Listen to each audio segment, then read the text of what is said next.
Olá pessoal, bom dia, boa tarde, boa noite. Hoje nós vamos falar um pouquinho mais de ácidos e bases e nós vamos aprender a fazer a nomenclatura deles, ou seja, vamos aprender a dar nome para os ácidos e para as bases, pelo menos para os casos principais.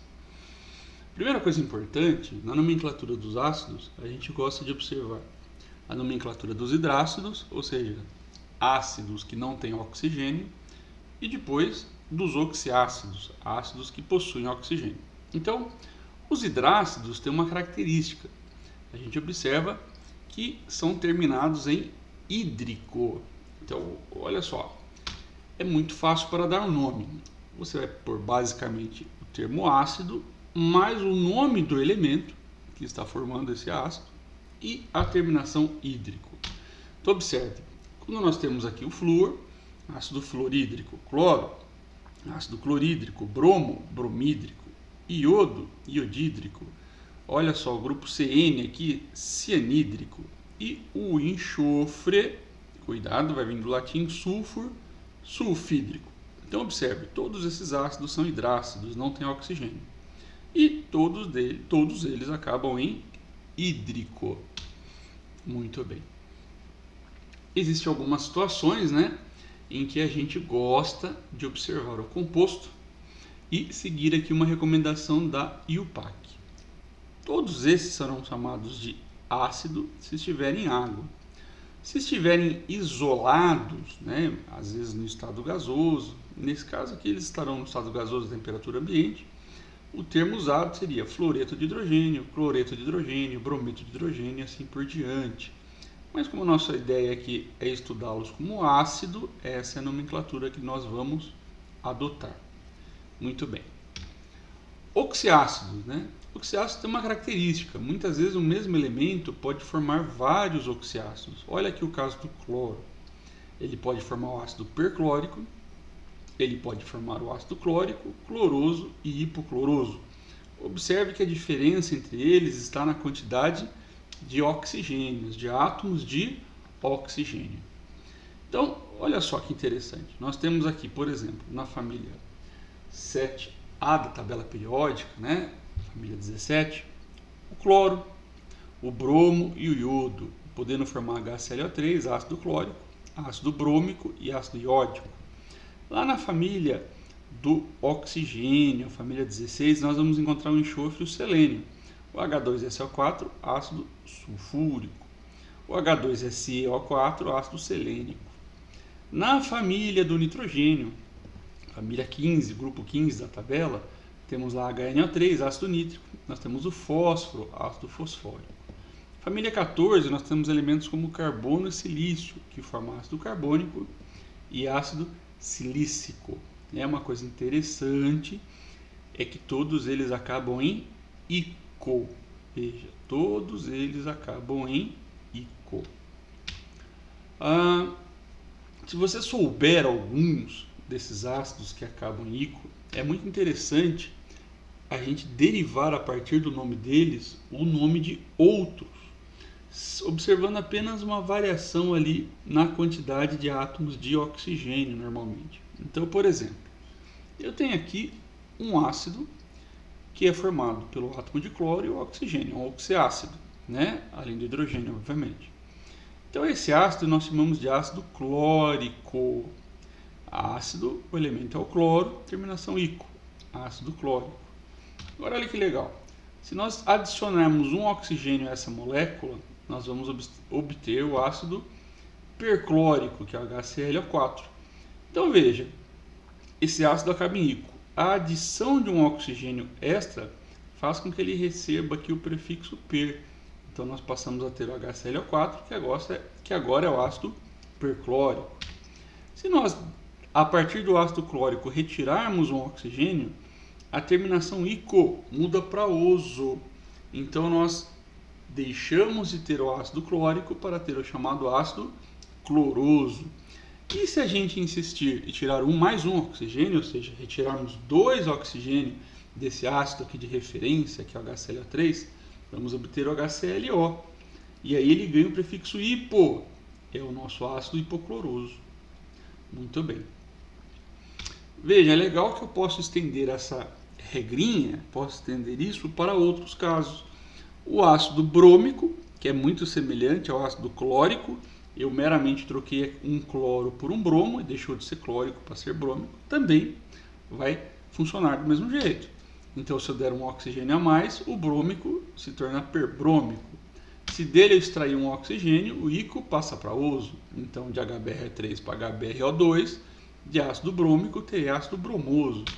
E se eu retirar mais um oxigênio, eu vou ganhar o prefixo hipo, que é o nosso ácido hipobromoso.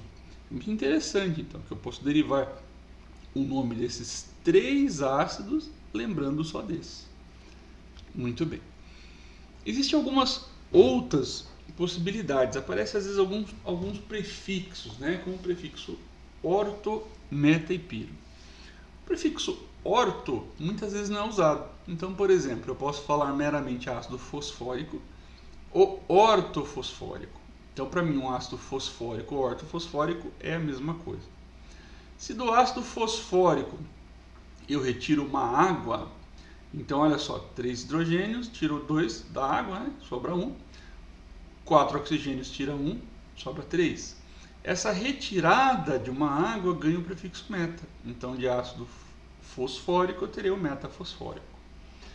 E olha que interessante, se eu pegar esse ácido, eu dobrá-lo, multiplicá-lo por 2, depois extrair uma água, a gente ganha o prefixo piro.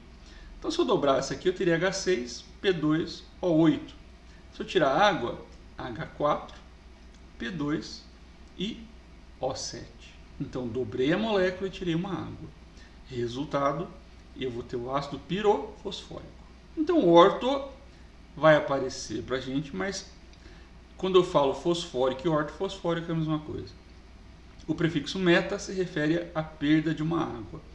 E o prefixo piro significa dobrar a molécula e retirar uma água dela. Bom, no caso das bases, a nomenclatura é mais simples. A gente vai dividir as bases em 2 grupos. Bases onde eu tenho metais com valência fixa, né? A carga fixa, como por exemplo os alcalinos, que a carga é sempre mais 1. Os alcalinos terrosos, carga mais 2. E além de prata, que a carga é mais 1, zinco mais 2, alumínio mais 3. Esses elementos, esses metais, possuem uma carga fixa. Eu não vou encontrar na natureza lítio 2 mais ou 3 mais. É sempre lítio mais. Não vou encontrar na natureza cálcio 3 mais ou 4 mais. É sempre cálcio 2 mais. Por outro lado, existem metais que possuem valência variável, ou seja, a carga deles é variável. Olha o ferro, existe na natureza ferro com carga 2 mais e 3 mais. Cobre com carga mais 1 e mais 2. Ouro 1 e ouro 3. Chumbo 2 e chumbo 4. Então, para fazer a nomenclatura, a gente vai dividir as nossas bases em bases formadas por metais com carga fixa e metais com cargas variáveis. Como você vai lembrar disso? Fácil. Carga fixa. Alcalinos terrosos, além de prata, zinco e alumínio. Guarde isso. Muito bem. Metais com valência fixa, com essa carga fixa. O nome é muito simples. Basta você colocar hidróxido de e o nome do elemento. Então o elemento é sódio. Sódio é um alcalino. Opa, valência fixa, hidróxido de sódio. Cálcio, valência fixa, hidróxido de cálcio. Hidróxido de alumínio, hidróxido de zinco. E até aqui entra o nosso hidróxido de amônio. Muito bem. No caso de metais de valência variável, a gente vai ter que indicar qual é essa valência. Então, por exemplo, o OH tem carga menos 1. Se eu tenho 2 OHs aqui e essa estrutura é neutra, é porque esse ferro tem carga mais 2. Cada OH tem carga menos 1. Se eu tenho 3 aqui, esse conjunto de OHs aqui tem carga menos 3. Quer dizer que para a estrutura ser neutra, o ferro é mais 3. Então, o nome desse composto é um hidróxido de ferro 2. Olha só, eu estou indicando a valência, a carga desse ferro usando algarismos romanos. Aqui eu tenho hidróxido de ferro 3. Olha só, apenas um OH. Então esse cobre só tem uma carga positiva, hidróxido de cobre 1. E aqui eu tenho hidróxido de cobre 2. Muito bem. Só vou usar esses algarismos romanos para indicar essa valência se eu tiver metais com valência variável. apenas nesses casos, exclusivamente nesses casos. Existe uma outra nomenclatura que já não é mais tão usada para bases onde nós observamos maior e menor valência do nosso metal. Maior valência terminação ico, menor valência terminação oso. Então, por exemplo, era comum o ferro 2, que é a sua menor carga, e ferro 3, que é a sua maior carga. O hidróxido de ferro 2 era chamado de hidróxido ferroso, e o hidróxido de ferro 3, hidróxido férrico. Muito bem. Pessoal, muito obrigado. Bons estudos para vocês e façam todos os exercícios.